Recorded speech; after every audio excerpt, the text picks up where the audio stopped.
대구 구석구석 소식을 전합니다. 대구 부동산 TV. 우리가 부동산 가격을 이야기할 때 부동산 정책을 빼놓고 얘기할 수는 없습니다. 오늘은 부동산 정책의 흐름을 통해 앞으로 나올 부동산 정책은 어떤 것이 나올 것이며, 그리고 부동산 가격의 흐름은 또 어떠할지, 아울러 앞으로 부동산 시장에서 분양 면적들은 어떻게 변하게 될지 살펴보겠습니다.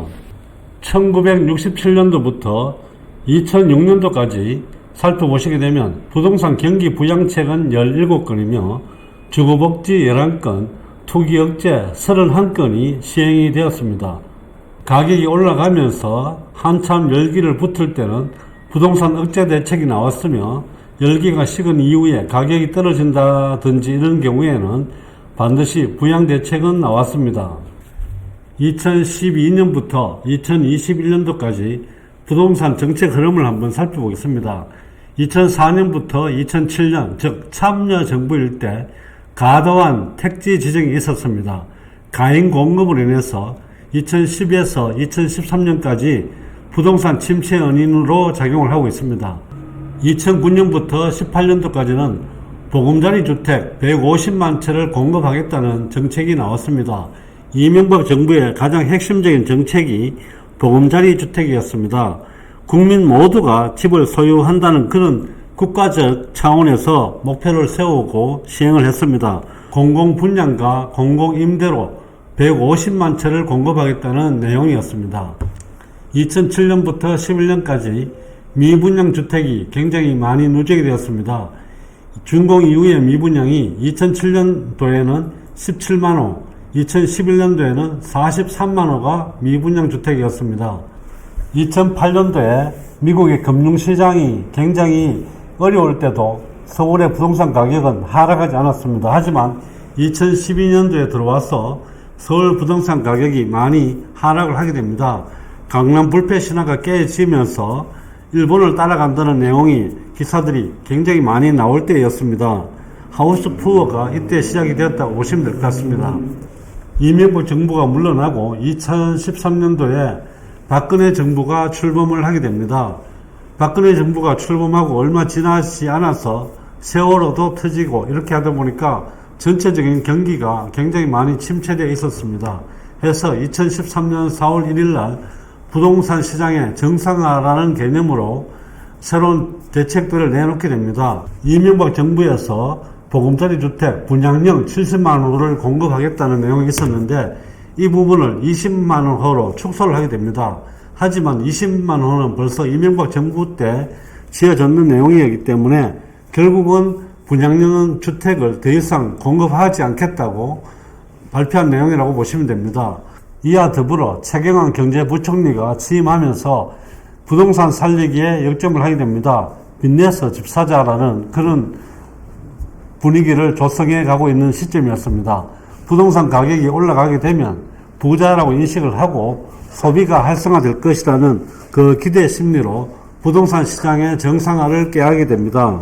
2014년 7월 24일 대책은 2017년 8월 2일 후속 시점까지 영향을 미치게 되는데, 주택담보대출의 레버리지를 이용해서 집을 살 수 있는 분위기를 조성했는 시점입니다.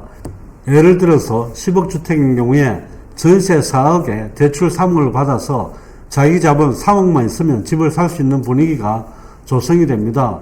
LTV 50%를 70%로, DTI 50%를 60%로 완화시켜 주게 됩니다. 2014년 9월 1일 대책에서는 공급 축소시키고 수요를 촉진하는 그런 정책을 펼치게 됩니다. 그동안 신도시를 개발하는 데 있어서 필수 불가결한 내용이었던 택지개발 촉진법 폐지를 주장을 하게 됩니다. 하지만 이 부분은 여야 대립으로 무산이 되게 됩니다. 2014년 9월 1일 대책에는 공급이 축소가 됩니다. 재건축 윤환을 축소시켜서 40년에서 30년으로 줄게 됩니다. 통상 재건축은 공급 대책이라기보다는 수요 정책이라고 보시면 됩니다. 집이 부서지고 없는 동안에는 그 집에 살던 분들이 집을 구해야 되기 때문에 그만큼 수요가 필요한 시점이라고 보시면 됩니다. 그리고 재건축이 완성이 되더라도 기본적으로 70% 정도는 조합원이 갖고 가고 분양은 30% 정도밖에 되지 않기 때문에 공급 정책이라기보다는 수요 정책이라고 보시면 좋을 것 같습니다. 재건축 활성화 대책으로 임대주택 의무 비율도 완화시켜주게 됩니다. 그동안 재건축을 하는 경우에 임대주택을 많이 짓게 되면 아무래도 시공사에서 이익이 그만큼 남지 않기 때문에 재건축이 지지부진하게 이루어졌던 부분들이 임대주택을 최소한으로 시켜주면서 재건축을 활성화시켜주게 됩니다. 이런 재건축의 영향으로 주택 부족이 장기화되면서 주택 가격이 올라갈 수 있게끔 그렇게 만들어주게 됩니다. 그리고 구도심 재개발 재건축이 용이하게 안전진단검사를 조금 더 완화시켜주게 됩니다. 1970년도에 와우 아파트 붕괴 사건 이후에 구조안전성을 굉장히 강조했었는데 박근혜 정부 이때에 안전진단검사에서 구조안전성을 40%에서 20%로 줄여주게 되고 주거환경을 15%에서 40%로 늘려줌으로 인해서 재건축에 있어서 구조안전성 통과가 훨씬 쉽게 만들어주는 그런 타이밍이라고 보시면 될 것 같습니다. 2014년 7월에서 2015년 4월까지 정책을 요약을 해보게 되면 신도시는 없고 택지 지정이 더 이상 없도록 만들면서 공급을 줄이는 대책이 나옵니다. 두 번째, 신규 주택 공급 수단으로 재개발, 재건축을 선택을 하게 되고 세 번째, 대출을 완화시켜주고 다주택자 중과세도 폐지를 하게 됩니다. 2015년도에는 분양가 상한제도 폐지를 하게 됩니다. 분양가 상한제 역시 재개발, 재건축이 활성화되고 밀실 수요가 증가함으로 인해서 공급 부족 현상이 나타날 수밖에 없는 그런 시점이라고 보시면 될 것 같습니다. 2016년 시점이 지나면서 2017년도에 문재인 정부가 출범을 하게 됩니다. 문재인 정부가 출범했을 당시에는 초창기에는 굉장히 움츠리고 있었습니다. 노무현 정부 때 종합부동산세를 신설했던 김수현 씨가 문재인 정부에 합류를 하게 됨으로 해서 강력한 대책이 나올 거라고 생각을 했기 때문에 시장은 조금 더 처음에는 고요했습니다. 하지만 처음으로 나온 대책은 LTV를 70%에서 60%로 줄여주는 아주 간단한 대책이 나왔습니다. 이러다 보니까 시장은 별거 아니다는 생각 때문에 가격 상승이 계속 이어지게 되는 그런 효과를 나타내게 됩니다. 이런 연유로 인해서 부동산 가격이 계속 상승을 하다 보니까 2017년 8월 2일에 종합대책이 나오게 됩니다. 다주택자 규제를 본격화하게 됩니다. 투기과열지구를 지정을 하게 되고 다주택자 양도세 중과를 하게 됩니다. 비과세와 중과 그리고 소득세율을 구간을 3단계로 이렇게 조정하면서 양도세 부과를 무겁게 하는 그런 시점입니다. 대출 요건도 강화가 됩니다. LTV 60%에서 40%로 주택담보대출도 건당해서 세대당으로 바뀌면서 대출이 규제되다 보니까 대출을 통한 투자에서 갭 투자로 전환되는 그런 타이밍이라고 보시면 될 것 같습니다. 또한 재개발, 재건축 양도 제한을 통해서 재개발과 재건축에 투자하려고 하는 분들이 위축될 수밖에 없는 그런 시점이었습니다. 재당첨 제한도 있었으며 가점제 100%가 됩니다. 84제곱미터 이하의 아파트를 분양하는 경우에 84타입은 모두 가점제로 이렇게 적용이 되게 되는데 이 부분을 앞으로 지대한 영향을 미치게 됩니다. 재개발, 재건축 양도 제한을 통해서 재개발 지역이나 재건축에 투자하려고 하는 분들을 많이 묶어놓는 그런 시점도 있었습니다. 또한 초과 이익 환수제 등 재건축을 하는 데 있어서 발목을 잡는 정책들을 하다 보니까 공급이 축소될 수밖에 없는 그런 시점이었습니다. 실수요 중심으로 재편을 하게 되고 2017년 8월 2일 앞으로 모든 부동산 정책의 핵심이 될 자금 조달 계획서를 도입을 하게 됩니다. 그리고 매매를 하는 경우에 거주 요건이 적용이 되면서 양도세 부담도 늘어날 수밖에 없는 그런 시점이었습니다. 분양가 상한제를 적용을 하게 되는 그런 타이밍이기도 합니다. 특히 자금 조달 계획서는 투자용인지 실주거용인지를 다 들여다보기 때문에 앞으로 이 정책으로 인해서 부동산 정책의 기본적인 수립을 하는 데 있어서 참고 자료로 활용할 것 같습니다. 제가 생각해 볼 때는 2017년 8월 2일 대책만 있었으면 부동산 가격이 어느 정도 잡혔을 거라고 생각을 합니다. 하지만 2017년 12월 13일 임대주택 활성화 방안으로 인해서 부동산 가격이 다시 올라갈 수밖에 없는 그런 여건이었는 것 같습니다. 임대주택 활성화 방안이 결국 갭투자 황금 시대로 만들었던 내용이 아닌가 그렇게 생각을 합니다. 이로 인해서 2018년도에 다주택자가 양산되는 그런 시점이라고 보시면 될 것 같습니다. 2018년도에 한 해 임대사업자 등록의 한 해라고 보시면 되겠는데, 분당 같은 경우에 굉장히 많은 수요가 임대사업으로 등록을 했습니다. 2018년도에는 전국이 모두 상승장이었습니다. 안 오른 지역이 없을 만큼 가격이 많이 올라갔습니다. 이로 인해서 2018년 9월 13일 날 보유세 강화하는 대책이 나오게 됩니다.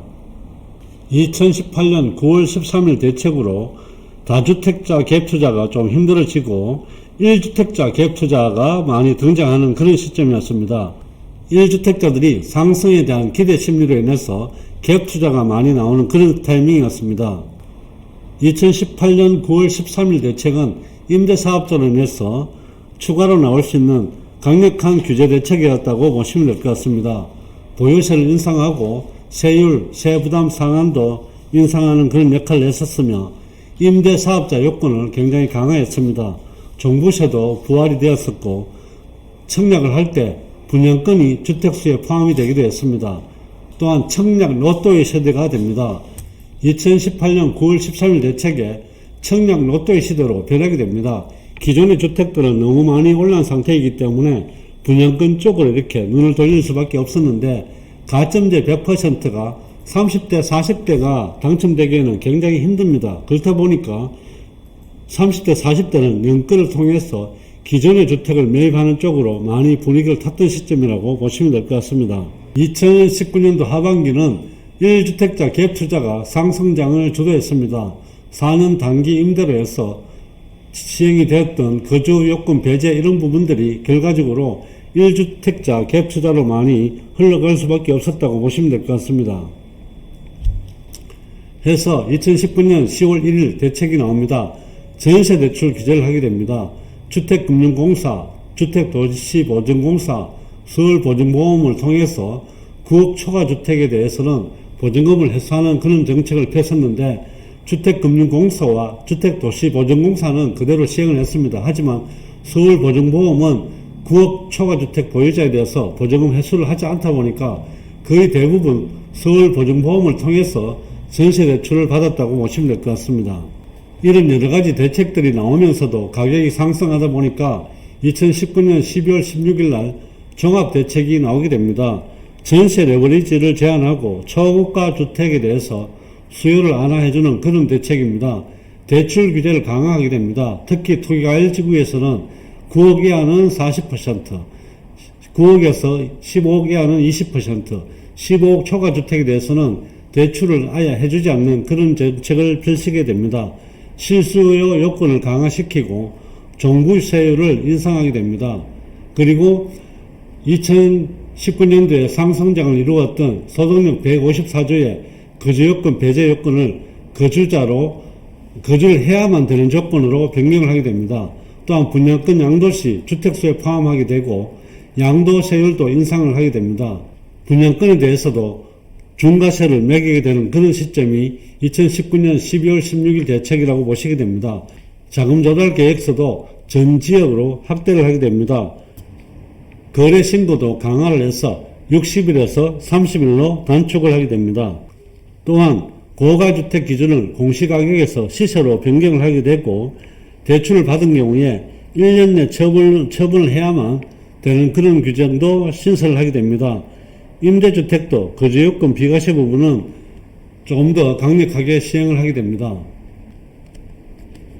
2019년 12월 16일에 나온 대책은 박근혜 정부인 2014년 9월 1일 대책과 완전히 정반대의 대책이라고 보시면 될 것 같습니다. 2014년 9월 1일 대책은 신도시 공급을 중단하고 구도심에 대해서 정비사업을 촉진시키는 정책이었다면, 2019년 12월 16일 대책은 신도시 공급이고 구도심 정비사업은 하지 않는 그런 규제 대책이었다고 보시면 될 것 같습니다. 또한 2020년 6.17 대책, 2020년 7월 10일 대책, 20년 7월 30일 주택계약갱신 청구권을 통해서 부동산 규제를 조금 더 강하게 계속하는 상황이라고 보시면 됩니다. 지금 현재 윤석열 정부로 넘어오면서 실지 가격들이 많이 떨어지고 있다 보니까 또한 부동산 활성화 대책으로 방향 전환을 하고 있는 상황입니다. 이렇게 부동산 가격들이 계속 떨어지게 되면 마지막 수단은 결국 대출을 늘리고 취득세 중과도 폐지하는 그런 정책이 나오지 않을까 그렇게 생각이 듭니다. 그리고 지금까지 부동산 규제를 하는 데 있어서 6억, 9억, 12억 이런 식으로 해서 규제되는 금액들이 앞으로는 좀 더 달라질 것 같습니다. 코로나와 더불어 부동산 대책을 살펴보게 되면 13평, 18평, 21평, 29평 등 좀 더 다양한 평수들이 나올 것 같습니다. 2021년도 시점에 부동산 가격이 상승했던 주 요인 중에 하나는 또한 전국적으로 공원일몰제가 해제되면서 거기에 많은 돈들이 시중에 풀렸던 부분, 코로나로 인해서 시중에 많이 풀렸던 유동성 자금들이 결국은 가격 상승 요건으로 작용했는 것 같습니다. 이처럼 부동산 가격은 여러 가지 요인들 중에서도 부동산 정책에 가장 많은 영향을 받을 수밖에 없습니다. 오늘은 부동산 정책의 흐름을 살펴보았습니다. 오늘의 영상이 시청자 여러분들께 도움이 되셨기를 바라며 좋아요와 구독도 꼭 눌러주시기 바랍니다. 감사합니다.